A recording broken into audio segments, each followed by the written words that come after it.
Okay, hello everyone, and welcome back to Common English Mistakes. Don't just learn, improve. So, a couple of days ago, I caught the sun. Catch the sun, a nice phrase which means when the sun makes your skin darker, browner, maybe a bit redder, but not necessarily burnt. So I thought, as the weather's getting nice here, we'll look at some mistakes which I hear people make when they're talking about sun and being in the sun. We'll also look at any other vocabulary which is useful along the way. So the first mistake is up here. I like taking sun baths at the beach.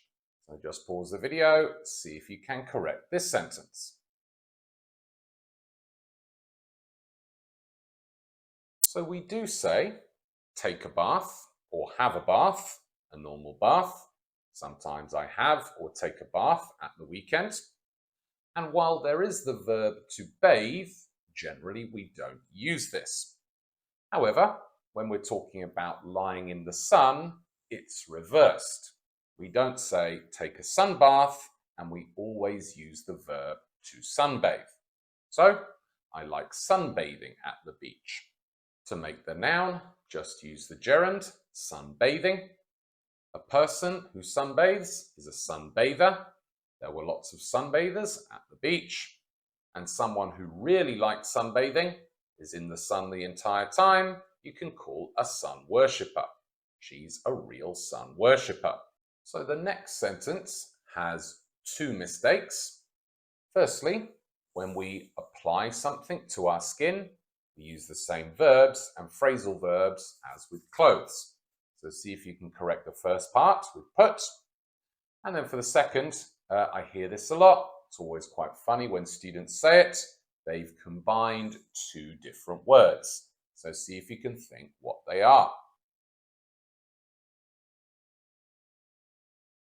So for the first one, as you would with a t-shirt, use the phrasal verb put on, meaning apply to your skin. Afterwards, as you would with clothes, use the verb wear. And then for the second part, they've combined sunscreen, American English, and sun cream, British English. Either of those are fine. It's just wrong and sounds quite funny when you say sunscreen. Ah! And then one more thing we can put on our skin is after sun. After I've caught the sun, I always put on after sun. Top tip for you here, try putting after sun in the fridge. It'll change your life. So if you don't put on any sun cream, your skin will go red, like these guys. However, we don't say the sentence up the top. I didn't put on any sun cream and burnt myself. Just pause the video and see if you can think what you should say instead.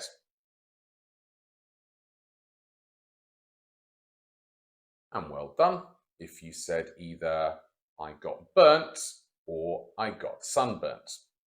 If you say either of these, and really, I think I got burnt is more natural, I understand that you're talking about the sun. Use the reflexive, burn yourself, out, when you're talking about damage to your skin or a body part through high heat.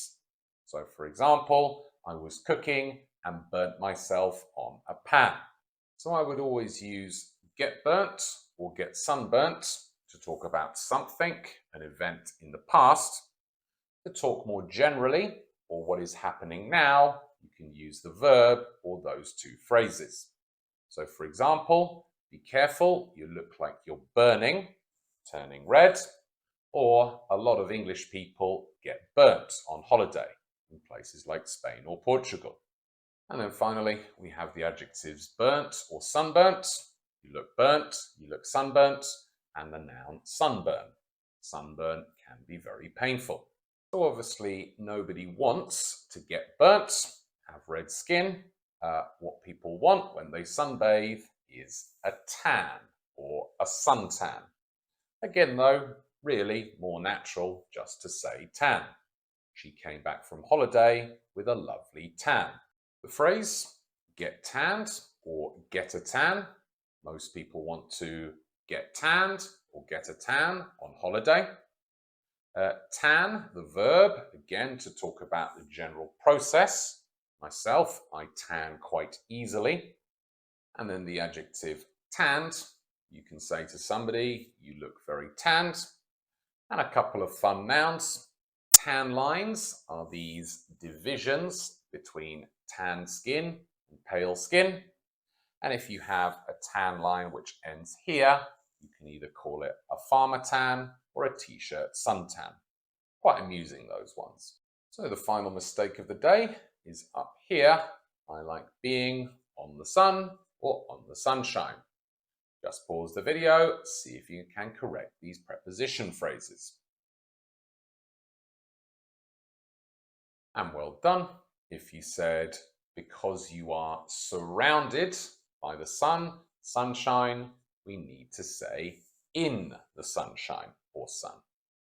It's the same for the opposite, the shade. I was always taught as a child that you should stay in the shade between 11 and 3. The shade is general and uncountable. If you want to talk about one specific place, countable, use the word shadow. So, for example, the tree made a big shadow. So anyway, explanation over.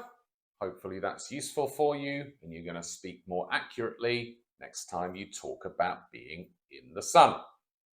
I didn't go out in the sun today because I chose to make this video. It was a big sacrifice.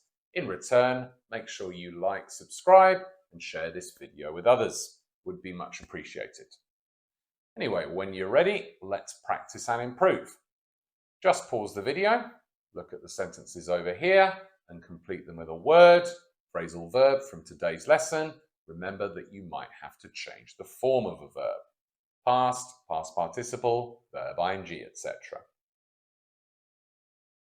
And well done if you said, I got burnt or sunburnt. Got burnt is more natural though, because I didn't put on any sun cream.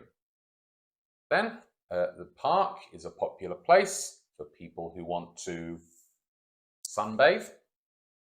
I got very tanned in Spain, but I was careful and didn't burn or get burnt. Then it's difficult to stay in the shade in the desert. There aren't many things which make a shadow. And finally, you can say to somebody who has dark tan skin, you look like you've caught the sun. So now just pause the video and write, say or discuss the sentences for you. And just a few questions for you here. When was the last time you caught the sun? Did you put on any sun cream or sunscreen? And did you see other people getting burnt? So do write your answers in the comments, guys. Good opportunity to practice these phrases, which are easy to confuse. Anyway, that's basically it for today. I hope it's sunny where you live.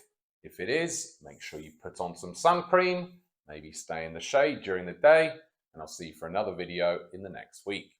Until next time, see ya.